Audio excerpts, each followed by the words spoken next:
I do have a 9 o'clock meeting, you guys. Attorney General, we've heard the president use the word insurrectionist repeatedly.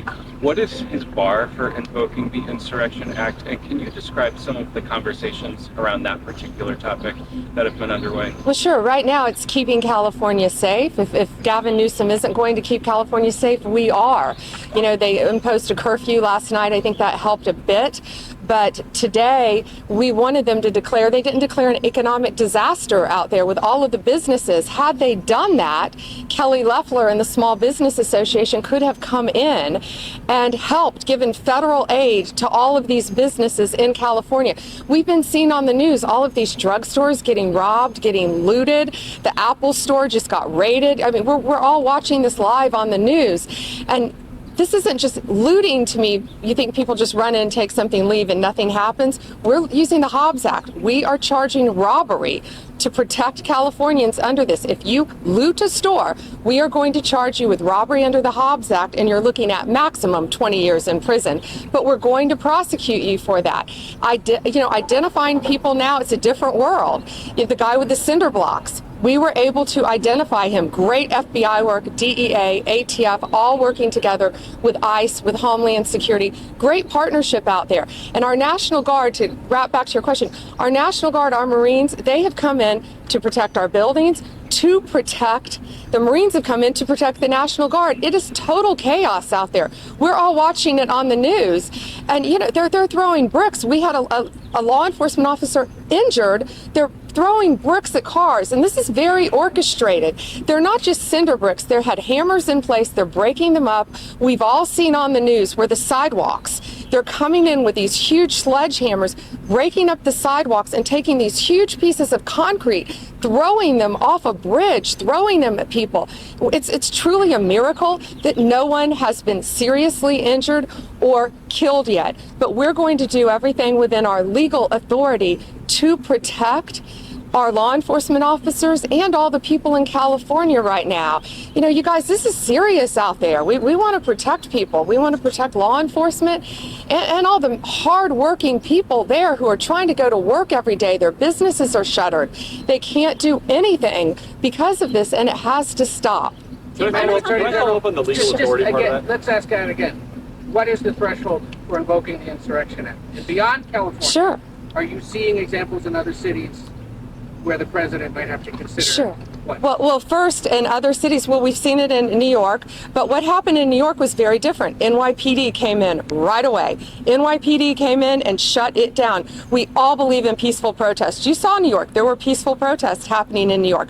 Much different situation. So law enforcement, they need to have their hands untied where they can do their jobs. Right now in California, what we're doing is working by bringing in the National Guard, by bringing in the Marines right now to back them up, to protect our federal buildings, to protect the highways, to protect the citizens.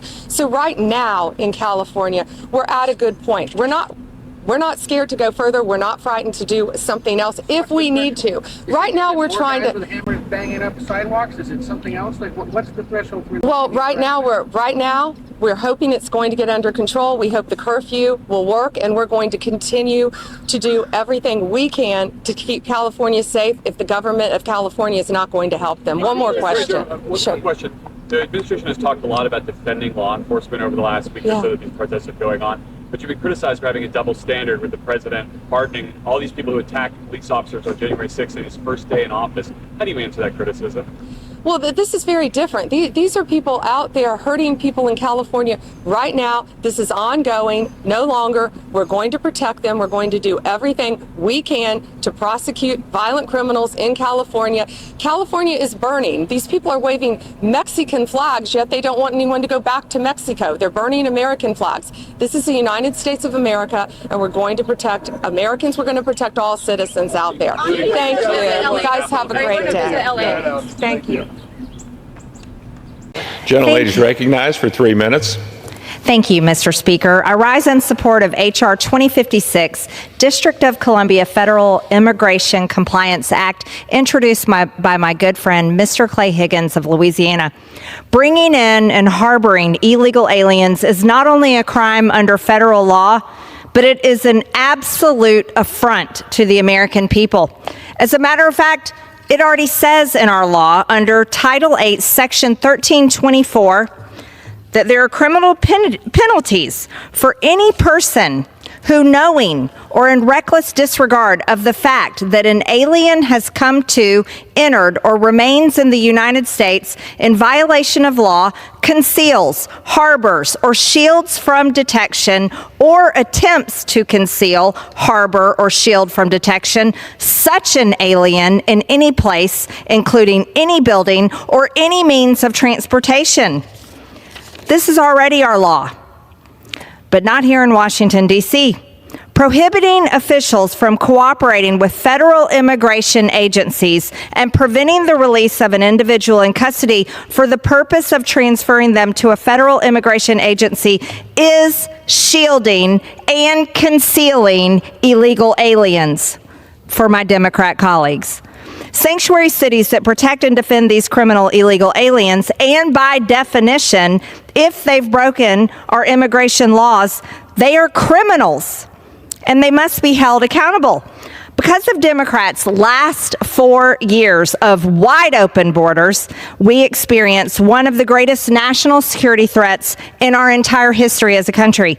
Democrats welcomed over 13 million people from all over the world to come across our border, and then they made the American people pay for them.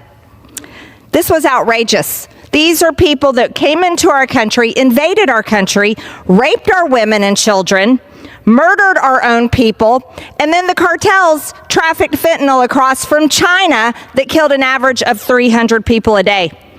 They set historic records by allowing the highest number of border encounters ever recorded in a single day. That was in a single month. And over 3 million illegals in fiscal year 2023, which was the highest ever recorded in a single history. Democrats set records. They sure do. They set records by supporting criminals to invade our country. Instead of defending the American people, the Democrats defend illegal alien criminals and gangs and cartels at all costs. Take, for example, their favorite MS-13 gang member, Kilmar Arbrego Garcia. This MS-13 gang member, wife beater, was deported to El Salvador for countless violations of our laws. Democrats labeled him wrongfully deported Maryland man, oh boo-hoo, and they flew to El Salvador to meet with him.